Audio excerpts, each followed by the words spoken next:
Ouais, bonjour les amis, j'espère que vous allez bien, que vous êtes en forme, que vous avez la pêche. Bon, je suis sur mon tapis, en même temps, je vais répondre à quelques questions, parce que j'estime que c'est important vraiment de préciser mes propos.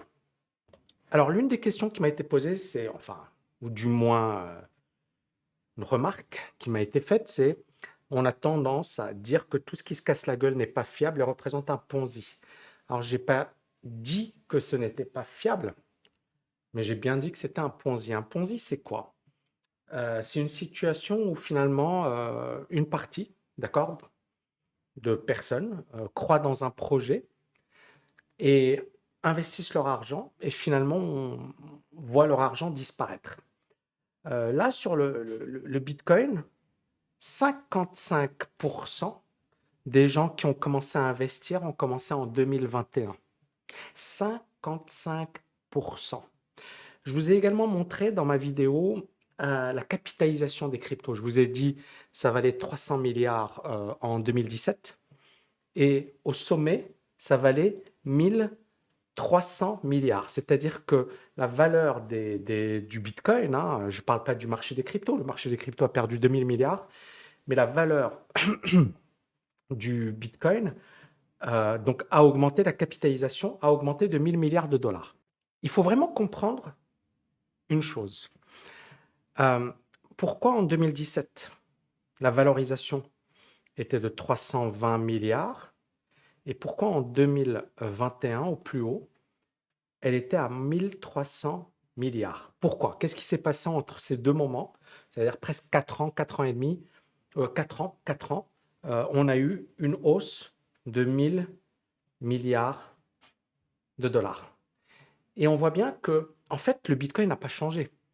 C'est comme si, je ne sais pas moi, une maison, elle valait 100, d'accord? Et à un certain moment, elle a vu sa valeur passer à, là c'était 20 000, elle a vu sa valeur multipliée par 3. C'est pas la valeur de la maison qui a changé. Mais une maison, même si tu l'achètes fois 3, il y a de faibles chances que tu la revendes dans un an. Ou alors si tu es vraiment pressé, par exemple à Dubaï, il y a eu des moments où des gens ont acheté l'immobilier parce qu'ils pensaient que c'était génial, etc. Et ils ont emprunté. Et quand le marché s'est retourné, ben, ils ne pouvaient pas rembourser leur crédit. Ils ont été obligés de vendre à perte. Donc quand je parle de Ponzi, je ne parle pas du Bitcoin ou des cryptos ou des actions. Mais je parle du fait que la grande majorité achète au même moment parce que pourquoi le marché est monté et le Bitcoin a atteint 1300 milliards de capitalisation? Pourquoi?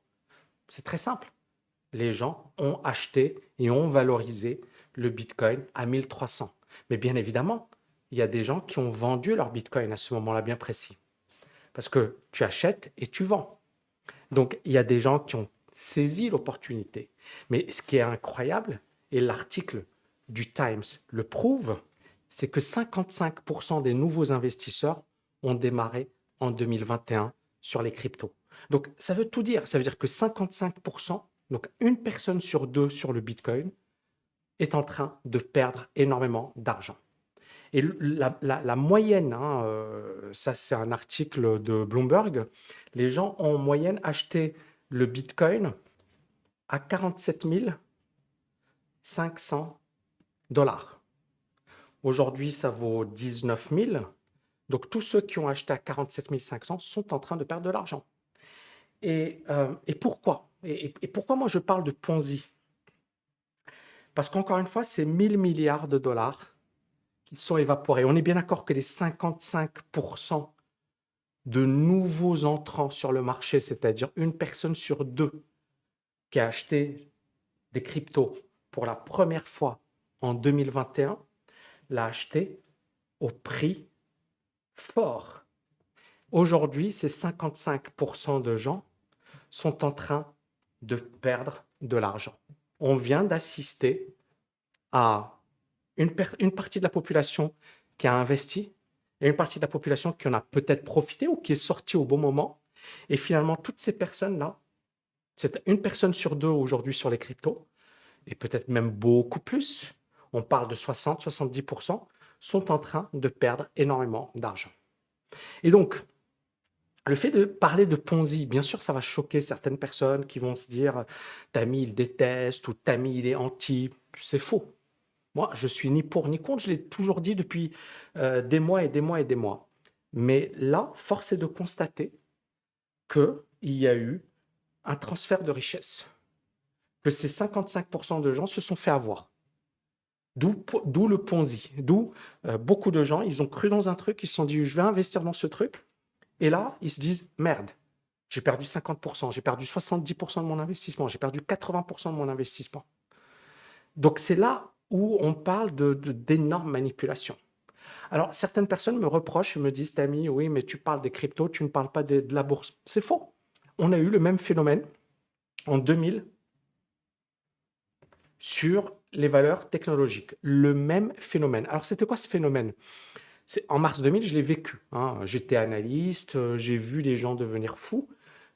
Et en fait, tout le monde pensait que les valeurs technologiques ne pouvaient que monter et que ça allait au ciel et que voilà, c'était un nouveau monde, une nouvelle économie. Et donc, beaucoup de particuliers se sont ruinés parce qu'ils ont mis tout leur argent sur des actions comme Alcatel, comme Vivendi, comme Pets.com.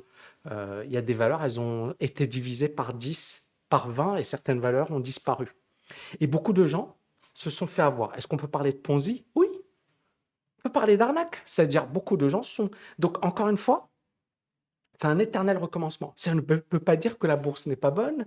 Ça ne veut pas dire que la bourse ne permet pas de créer des Microsoft, des Apple, voilà, ou des Tesla. Non, la bourse a un intérêt, les cryptos ont un intérêt, mais c'est pas ça que je remets en question. Ce que je remets en question, c'est encore une fois, c'est un éternel recommencement. Les gens se font toujours avoir parce qu'ils arrivent toujours au pire moment sur les marchés. Et quand le Bitcoin va bien se casser la figure, peut-être que ça redeviendra intéressant, peut-être jamais. Il n'y aura plus personne pour l'acheter et ça redeviendra intéressant. Et c'est ce que j'ai dit dans ma vidéo. Et j'aurais pu utiliser les mêmes arguments pour la bourse parce que c'est la même chose. Et pour l'immobilier, c'est la même chose. Et encore une fois, notre job, c'est pas c'est pas de porter un jugement de valeur. Voilà, il y a une économie qui est dite capitaliste, qui a des avantages, qui a des inconvénients. D'accord? On a testé l'économie soviétique, on a vu ce que ça a donné. Donc, il n'y a pas d'économie parfaite. Comprenez-moi bien. Moi, je ne suis pas là à donner des jugements de morale, mais j'estime que l'économie capitaliste, malgré ses défauts, reste la plus efficace. D'accord? Elle n'est pas parfaite, mais elle est la plus efficace. Parce qu'encore une fois, les gens, ils sont dans le rêve, dans oui, il n'y a qu'à faire ci, il n'y a qu'à faire ça, mais en fait, il n'y a qu'à faire ci, il n'y a qu'à faire ça. Si tu as les moyens, si tu as l'envie, si tu as la motivation de le faire. Et l'économie capitaliste se base finalement sur des principes simples, mais qui ont prouvé leur valeur à travers les temps. Et donc, ici, on ne peut pas dire, voilà, la bourse est mauvaise ou... Non, c'est nous, en tant qu'investisseurs, pourquoi on fait les mêmes erreurs? Parce que c'est facile. Moi, je dis, OK, pourquoi nous, on fait les mêmes erreurs? Pourquoi nous, on refait les mêmes conneries à chaque fois? Parce que les biais psychologiques, c'est de la psychologie. C'est la cupidité, c'est l'envie de gagner de l'argent rapidement, c'est la paresse, c'est le biais de confirmation, c'est le biais de familiarité. C'est tous ces biais psychologiques qui font que on va voir ce que pensent nos proches, ce qui se dit à la télé, ce qui se dit sur une chaîne YouTube. Et donc, si par exemple, vous voyez un mec sympa, Tami, il vous dit, ouais, il faut acheter ce truc et tu kiffes Tami, je veux dire, waouh, Tami, il a dit ça, c'est super. Tami, il a dit, ouais, il faut acheter le Bitcoin quand il valait 67 000. Je veux dire, waouh, Tami, il te dit 67 000, c'est rien, ça va aller à 100 000, 200 000, tu vas te dire, génial.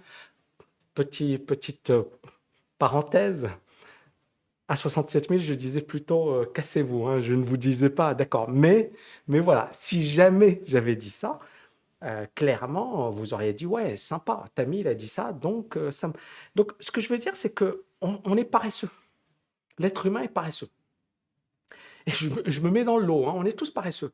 Et à un certain moment, il faut se faire du mal, il faut se discipliner, Il faut comprendre que l'argent facile n'existe pas et que ce soit sur les cryptos, que ce soit sur les actions, que ce soit dans le business, que ce soit dans n'importe quel domaine, il faut bosser, d'accord? Il faut bosser, il faut être intelligent, il faut avoir le bon mindset et ça demande du temps, les amis. Et malheureusement, les gens, encore une fois, ils veulent tout de suite. C'est pour ça que beaucoup de gens perdent. Donc, pour répondre à la question, est-ce que c'est un Ponzi au sens, voilà, il y a une partie de la population qui a vu son argent dérobé? Oui, oui, d'accord, mais comme en bourse. Est-ce que les cryptos sont à jeter à la poubelle? Est-ce que la bourse est à jeter à la poubelle? J'ai jamais dit ça. Je pense qu'au contraire, il y a de très bonnes choses. Maintenant, encore une fois, on est responsable. C'est même pas, je parle même pas des cryptos, de la bourse, c'est nous. Après tout, qui fait monter un marché? Qui fait baisser un marché? Qui devient fou? C'est nous. Donc, à partir de là, il faut assumer ses responsabilités. Donc, les gens qui, là, me disent, ouais, mais t'as mis, t'as rien compris. Non, en fait, je m'en fiche tu vois, c'est-à-dire, je ne porte pas de jugement sur la technologie, je dis juste, voilà les erreurs que beaucoup de gens font à de nombreuses reprises. Merci infiniment et je vous dis à plus. Ciao!